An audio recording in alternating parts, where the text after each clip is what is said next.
Very good morning to all. Welcome back to my channel. I am Dr. Anamika Singh. So previous lecture में हम लोग discuss कर रहे थे splitting of D orbitals and F orbital. ठीक है, तो ये हम लोगों ने क्लियर कर लिया था कि स्प्लिटिंग जो है वो किस तरीके से होती है डी ऑर्बिटल की और एफ ऑर्बिटल की according to crystal field theory.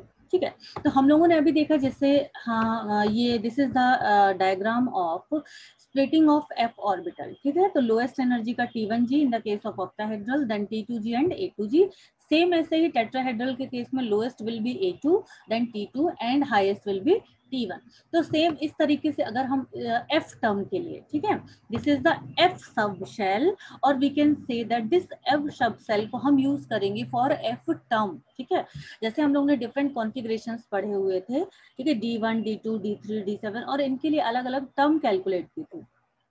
तो अगर हम लोग एफ सब सेल की या एफ शेल्स की बात कर रहे हैं तो ये किसके बराबर हो जाएगा, इक्वल हो जाएगा हमारा एफ टर्म के. तो हमारी जो एफ टर्म होगी उसके लिए जो स्प्लिटिंग होगी सेम वैसे ही होगी जैसे कि अभी हम लोग ने क्रिस्टल फील्ड स्टेबलाइजेशन एनर्जी के अकॉर्डिंग पढ़ी. तो ऑक्टाहेड्रल के केस में क्या हो जाएगा, लोअर एनर्जी की जो होगी दैट विल बी T1g जैसा कि हमने अभी डिस्कस किया, then T2g and higher will be A2g. तो इस टाइप की जो हमारी स्प्लिटिंग होगी फॉर एफ टर्म होगी इन the case of octahedral complexes.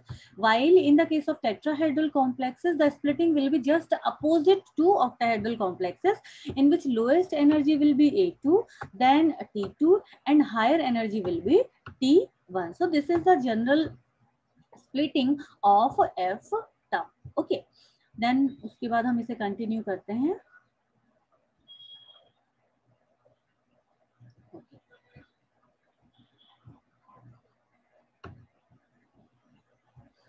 Okay अब ओरेगल डायग्राम में एक बहुत ही इंपॉर्टेंट रूल जो है वो फॉलो होता है, दैट इज होल फॉर्मलिज्म. ठीक है, अब ये होल फॉर्मलिज्म एक्चुअल में होता क्या है, कॉन्फ़िगरेशन जैसे आप लोगों ने पढ़ा होगा कि फुलफिल कॉन्फ़िगरेशन होता है और हाफ फिल्ड कॉन्फ़िगरेशन होता है. जैसे डी ऑर्बिटल के केस में अगर हम लोग देखें, फॉर एग्जांपल मैं अभी डी ऑर्बिटल का केस ले रही हूँ, तो फुलफिल कॉन्फ़िगरेशन मतलब जो ऑर्बिटल जो है फुलफिल हो, दैट मींस D10 की कैपेसिटी हो, या हाफ फिल मतलब D5 इलेक्ट्रॉन्स हो. तो फुलफिल और हाफ फिल से 2 और 1 इलेक्ट्रॉन कम वाला जो कॉन्फ़िगरेशन होता है उसमें अप्लाई होता है होल फॉर्मलिज्म. ठीक है, जैसे मैंने अभी आपको बताया कि हाफ फिल से 1 इलेक्ट्रॉन या 2 इलेक्ट्रॉन कम और फुल फिल्ड से 1 इलेक्ट्रॉन या 2 इलेक्ट्रॉन. ठीक है, तो हाफ फिल्ड के लिए क्या हो जाएगा हमारा D3 एंड D4 हो जाएगा. D3 में 2 इलेक्ट्रॉन कम है हाफ फिल्ड से एंड D4 में 1 इलेक्ट्रॉन कम है.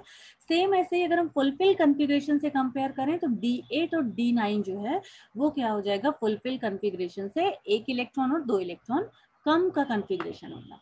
तो इस टाइप का जो कॉन्फ़िगरेशन होता है उसमें अकॉर्डिंग टू होल फॉर्मलिज्म जो स्प्लिटिंग होती है वो जस्ट अपोजिट होती है. सपोज मान लो हम D3 या D4 का कोई कॉम्प्लेक्स ले रहे हैं ऑक्टाहेड्रल, वो कॉम्प्लेक्स जो है वो कैसा है, ऑक्टाहेड्रल है. और ऑक्टाहेड्रल के केस में हम लोगों को पता है अगर D टर्म है तो उसकी स्प्लिटिंग कैसी होगी, T2g will be lower in energy while EG will be higher in energy. But according to hole formalism this splitting will be just opposite. मतलब इस केस में क्या हो जाएगा, लोअर एनर्जी का क्या हो जाएगा EG और हायर एनर्जी का क्या हो जाएगा T2g. सेम ऐसे ही अगर हम टेट्राहेड्रल कॉम्प्लेक्स को डिस्कस कर रहे हैं तो टेट्राहेड्रल के केस में हायर एनर्जी का हो जाएगा क्या, Ag और लोअर एनर्जी का हो जाएगा T2g. So this is the rule of hole formalism जिसमें आपको ये याद रखना है कि किन पे अप्लाई होता है for D3, D4, D8 and D9. ठीक है, मतलब फुल फील्ड और हाफ फील्ड से 1 या 2 इलेक्ट्रॉन जो कम होते हैं उनमें हम होल फॉर्मलिज्म को अप्लाई करते हैं. Here you can see that. So hole formalism के लिए हमारा जो एग्जाम्पल होंगे वो कौन कौन से होंगे जिनमें हमें ये मिलने वाले हैं, तो D3 हो जाएगा, D4 हो जाएगा, ठीक है, D8 एंड D9. तो ऑक्टाहेड्रल के केस में जैसे जनरली जो होता है डी ऑर्बिटल्स जो होते हैं वो स्प्लिट होते हैं T2g एंड EG में, जिसमें T2g जो होता है वो लोअर एनर्जी का होता है और EG हायर एनर्जी का होता है. But according to hole formalism ये इसके अपोजिट हो जाएगा, that will be just opposite in octahedral complexes. तो यहाँ पे EG जो है वो कैसा होगा, lower energy and T2g will be higher in energy. Same ऐसे ही in the case of tetrahedral complexes, according to whole formalism, the lower energy will be T2G. T2G will be lower in energy, while EG will be higher in energy. So this is the splitting of d orbitals according to whole formalism, which is generally observed in D3, D4, D8 and D9 configurations. Okay.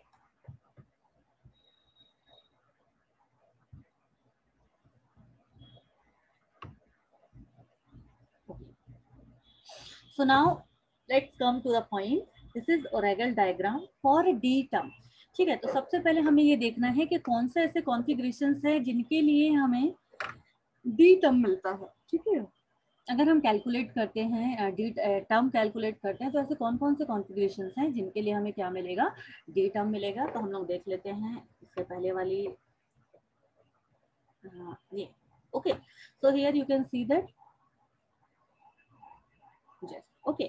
So D term हमें जो है वो 4 configurations के लिए मिल रहा है. For D1, okay, D9 and D4 and D6. ठीक है, तो 4 कॉन्फ़िगरेशन है D1, D9, D4 and D6, जिनके लिए टर्म जो है वो क्या आ जाएगी, D2 आएगी. मतलब इसमें जो स्प्लिटिंग होगी वो according to crystal field theory T2G and EG same वैसे ही स्प्लिटिंग होगी. बट अब इसके बाद हमें ये भी चेक करना है कि इसमें होल फॉर्मलिज्म का केस कौन कौन सा है. तो होल फॉर्मलिज्म का केस जैसे मैंने आपको बताया था, फुलफिल्ड या हाफ फिल्ड से 1 या 2 इलेक्ट्रॉन कम होने चाहिए. तो D9 के केस में क्या है, 1 इलेक्ट्रॉन कम है. सेम ऐसे ही D4 के केस में क्या है, 1 इलेक्ट्रॉन कम है. तो यहाँ पे D4 और D9 जो है वो according to hole formalism split होंगे. ठीक है, तो अब हम लोग आ जाते हैं अपने ओरेगल डायग्राम में.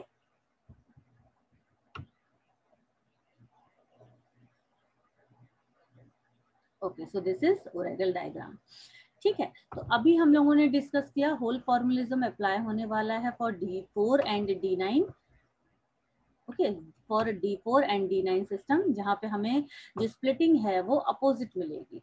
सेम ऐसे ही अगर और जो इनमें नॉर्मल कॉन्फ़िगरेशन थे वो थे D1 एंड D6.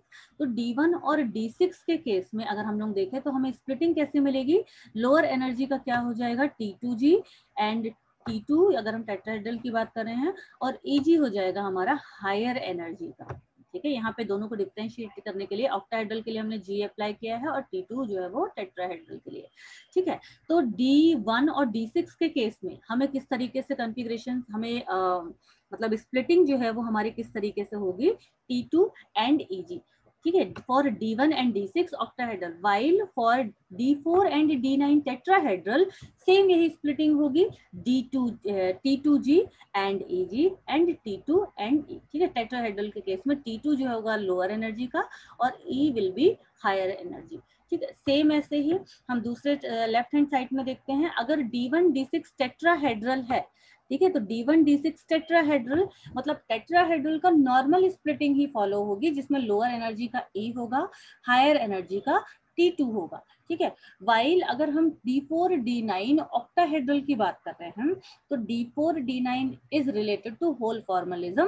तो यहाँ पे जो स्प्लिटिंग होगी इसमें lower energy EG and higher will be T2G. ठीक है, तो सिंपल कंसेप्ट है जो आपको ध्यान में रखना है. अगर आपको कोई डाउट है, नहीं समझ में आ रहा, तो you can send me message on chat box. Okay, so this is the splitting of D term. ठीक है, here 2s+1 is the spin multiplicity. Okay, now the next.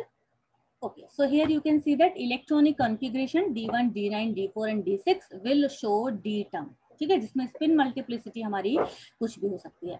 In these term according to hole formalism D4 and D9 will show opposite splitting. ठीक है, जैसे अभी हम लोगों ने discuss किया था कि अकॉर्डिंग टू होल फॉर्मलिज्म जो D4 एंड D9 है that will show opposite splitting according to crystal field theory. ठीक है, while remaining D1 and D6 will show normal splitting, जबकि D1 एंड D6 जो होंगे वो हमारी नॉर्मल स्प्लिटिंग को शो करेंगे. Now the next is Orgel diagram for F term. ठीक है, जैसा मैंने आप लोगों को बताया था, इसका पहले वाला जो है that is for D term और सेकंड टाइप का जो है that is for Orgel diagram for F term. अगर F टर्म हमारी आती है तो अब हमें देखना है कि F टर्म में कौन कौन से कॉन्फ़िगरेशन जो हैं जिनके लिए हमें F टर्म जनरली मिलने वाली है. तो यहाँ पे आप देख सकते हो D2, D2, D8, D3 and D7। ठीक है, इन चारों कॉन्फ़िगरेशंस के लिए हमें कौन सी टर्म मिलेगी? F टर्म मिलने वाली है। मतलब हमें जो ओरेगल डायग्राम ड्रॉ करना है ये हमें 4 कॉन्फ़िगरेशंस के लिए ड्रॉ करना है। ठीक है, बट इस केस में भी जो फुल फॉर्मलिज्म का केस है दैट विल अप्लाई। ठीक है, ये जो अप्लाई होगा वो किसके लिए होगा? That will B for D3 and D8। ठीक है, ये किसके लिए अप्लाई होने वाला है? D3 के लिए और D8 के लिए, while D2 and D7 will give the same splitting according to crystal field stabilization theory. Crystal field theory. Okay. So this is okay. So this is the splitting. ठीक है, तो हमने जैसे स्प्लिटिंग देखी थी सेम वही हो जाएगा। ठीक, तो ऑक्टाहेड्रल D2 D7 ऑक्टाहेड्रल के केस में वही स्प्लिटिंग होगी जो कि नॉर्मल फॉलो होती है, जिसमें T1G will be lower in energy, then in which T1G will be lower in energy than T2G and higher जो होगा that will be A2। But यहाँ पे ठीक है F के केस में P जो होता है ये एक्साइटेड स्टेट होता है और इसके लिए भी हमें ओरेगल डायग्राम ड्रॉ करना होता है। ठीक है, तो ये हमारा ग्राउंड स्टेट टर्म है F and that is excited state term P। ठीक है, तो F की स्प्लिटिंग हमने मेंशन कर दी in the case of octahedral complexes for D2 and D7 case. ठीक है, ये स्प्लिटिंग थी। सेम ऐसे ही अगर हम लोग टेट्राहेड्रल के केस में बात कर रहे हैं, ठीक है, अगर हम टेट्राहेड्रल केस में बात करें तो टेट्राहेड्रल के लिए हमारी जो स्प्लिटिंग हो जाएगी,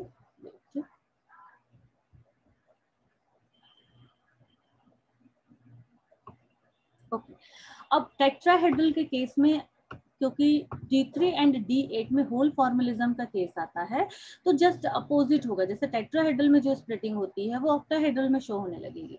तो D3 एंड D8 के लिए ये जो स्प्लिटिंग होगी that is for tetrahedral complexes. ठीक है, राइट हैंड साइड की जो स्प्लिटिंग है that is for D2 D7 octahedral complexes and D3 D8 tetrahedral complexes.